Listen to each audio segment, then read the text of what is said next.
A pandemia ela deu um salto nesse negócio. Como eu falei, a tecnologia, que na minha opinião é neutra, ela muda o comportamento da sociedade. Aí deixa eu falar um negócio que é da minha origem de física aqui, né? Pegar o meu lado físico. Quando você vê o primeiro versículo da Bíblia, que é Bereshit bara Elohim, a primeira palavra da Bíblia é Bereshit, que é no princípio. No princípio. Então, o que é no princípio? No princípio é tempo. Então, o que existia antes disso? Eternidade. Eternidade é não tempo. Então, a primeira coisa que Deus criou não foi a luz, foi o tempo. Ele começa a cronometrar. E quando você cria o tempo, você cria o ciclo, que é a frequência. O inverso de tempo é frequência. Então, 1 Hz é 1 sobre segundo. Por quê? Porque é o quanto você demora para completar um ciclo de uma onda. E quanto mais rápido isso for, maior a frequência. Aí vem a outra frequência e tal, tudo que rádio, televisão, tudo tem frequência. Então, quando Deus cria, ele cria tempos e ciclos.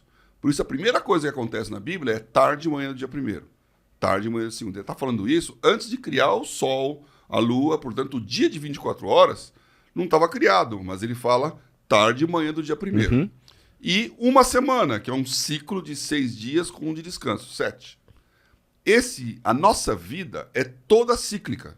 Nós vivemos dentro de ciclos. E quando acaba um ciclo e começa o outro, existe um transiente. Existe uma transição. Quando você zera e começa um ciclo novo. Qualquer vendedor sabe a diferença entre 30 de um mês e 1º do outro.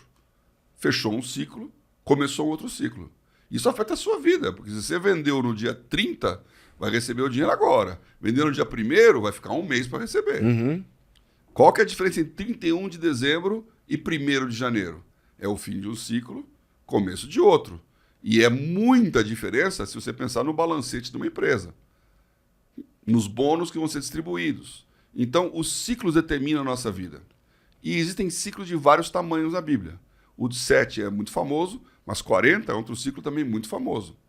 Se você pensar no ano do jubileu, tem 7 no Shabá, de 7 em 7 anos tem um jubileu, tem um dia, um sabático, que até os judeus fazem, você tira, não é férias, é sabático para reciclar. Para a terra também. Põe a terra para descansar, o professor não dá aula, ele vai aprender mais, fica um ano para reciclar e voltar melhor. E a cada 7 de 7, que é 49, é o jubileu, onde reseta tudo. As suas dívidas, a escravidão, as terras. A sociedade vive num conceito de ciclos. Então, como é que isso afeta a nossa vida? Entendendo os ciclos. A tecnologia é a transição de ciclos. Então, se você olhar no longo período, você tem ciclos de 500 anos. A cada 500 anos acontece alguma coisa. O 500 anos, quase, né? Os 400 anos de silêncio de Malaquias. Então, se você pegar Mateus. A volta do povo do cativeiro, ela vai dar 500 anos até chegar em Jesus. Se você pegar 500 anos para frente, é a queda do Império Romano. Então, a igreja muda de maneira de ser na hora em que ela deixa de ser perseguida e passa a ser dona. Porque agora não tem mais um rei. Agora o rei é o Papa.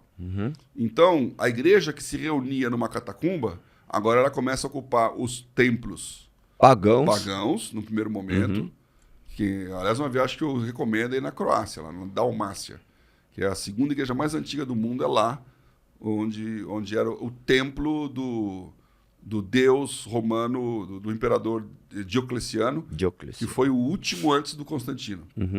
E ele foi a maior perseguição dos cristãos foi Diocleciano.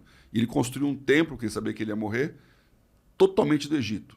Tem esfinges, as coisas de Luxor, e está preservado, e virou uma igreja católica.